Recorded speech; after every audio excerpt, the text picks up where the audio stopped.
Jeffrey Epstein, a 66-year-old wealthy hedge fund manager and billionaire, was arrested again for allegedly having paid sex with underage girls. First of all, I don't even know what a hedge fund manager is, which is probably why I'm not a billionaire. But I do know that his first arrest was over 10 years ago and nothing really happened. But what's different today? It seems like what we're willing to put up with yesterday, we're no longer willing to put up with today.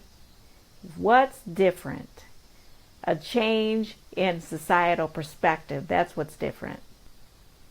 Children's lives matter. I mean all children's lives matter. This sounds like a statement that doesn't need repeating, but it absolutely does need to be said. We certainly believe this statement, and in the U.S. we've done a pretty good job putting policies in place that protect children. Some children. For instance, before 2000, if an adult had sex with a 14-year-old, the adult could actually be charged with crimes related to abusing a child. But if the adult put money in the hands of the 14-year-old or gave money to the 14-year-old's pimp, the stigma was removed from this customer, and the adult was viewed as nothing more than a John. And the child was assigned all the blame, all the stigma, and was called a delinquent. Nothing was different about each scenario except the exchange of money, and of course our belief about the value of one child, sexually abused without payment, over another, sexually abused with payment. And even though we assigned blame to the child we called prostitute, we should know that the frontal cortex component of the brain in charge of decision making isn't fully developed at 14, nor is their ability to have agency or wield the power we've assigned to the child we called prostitute. For instance, before 2000, a 14-year-old sold to an adult by an adult is the one who stood accountable. Researchers back then studied youth involved in prostitution as deviants. Criminal justice called them delinquents, and society called them whores. These children's lives didn't matter, and in fact, they were used by males that could afford them and then blamed for their need to survive a harsh life serving adult desires.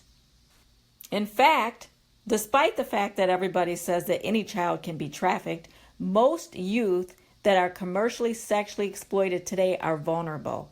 Most have suffered previous childhood abuses and neglect, have been involved in juvenile court, have difficulties in school, may use drugs to cope with years of trauma.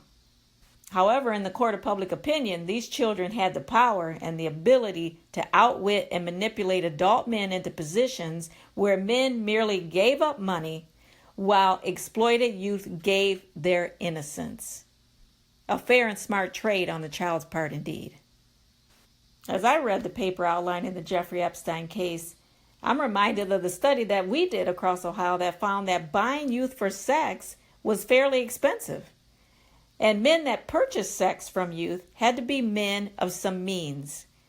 In our study, we found city employees, police officers, lawyers, social workers, judges, pastors, just to name a few, men in proximity of children and vulnerable women being sold. It wasn't the creepy guy living under the bridge that we all think it is, because the creepy guy under the bridge doesn't have a job and can't afford the premium price of a 14-year-old. But back then, stigma-fueled language served to keep us from seeing the truth that we now see, that pimps are traffickers, deserving of years in prison, that juvenile prostitutes are no longer called that. They're victims of commercial sexual exploitation, deserving of services, not incarceration, not blame. And Johns are child molesters, sexual predators, when they are seeking paid sex with children and youth. We've got to change that language as well. And today, language and laws are changing. In 2000, the federal government passed the Trafficking Victims Protection Act that acknowledged the existence of both sex and labor trafficking on U.S. soil. States followed in suit, passing safe harbor laws that moved juvenile court from being the primary institution in a trafficked child's life to social services and child welfare being the primary institutions to help children recover.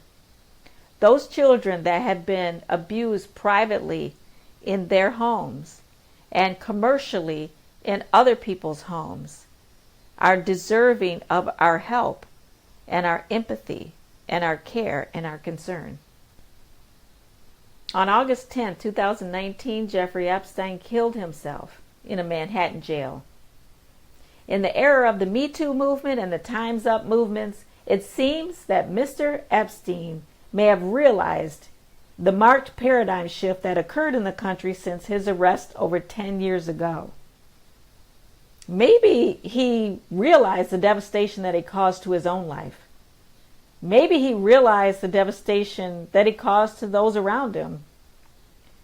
Maybe, hopefully, he even realized the trauma he caused to his minor victims over the years. Maybe he simply couldn't face the time he may get in prison and the attacks on his character. But instead of choosing to face his accusers or stand accountable to his victims and to society, he chose to end his life. A choice that's a very different route for many of the strong sex trafficking survivors across the U.S. who not only faced societal stigma and blame for their own victimization, but who worked to fight past chronic, complex trauma from being raped, sold, abused, and assigned blame for their own victimization. I, like many other people across the country and around the world, wish that he wouldn't have killed himself.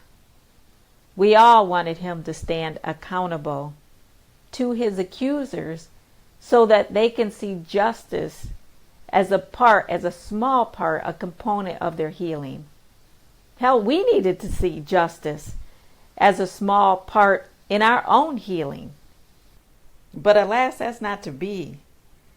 And we have to come to grips with that. We have to make peace with it.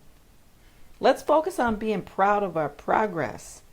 We're coming after the Jeffrey Epsteins of the world. Whether you're a billionaire or you're a working class guy with disposable income and think you want to purchase a young person for sex, that day is over. That time is past. Thank you to all the advocates around the nation and around the world that have been fighting exactly to get to this point where we do arrest billionaires for trafficking people who hardly have anything and who are vulnerable. Our society has changed.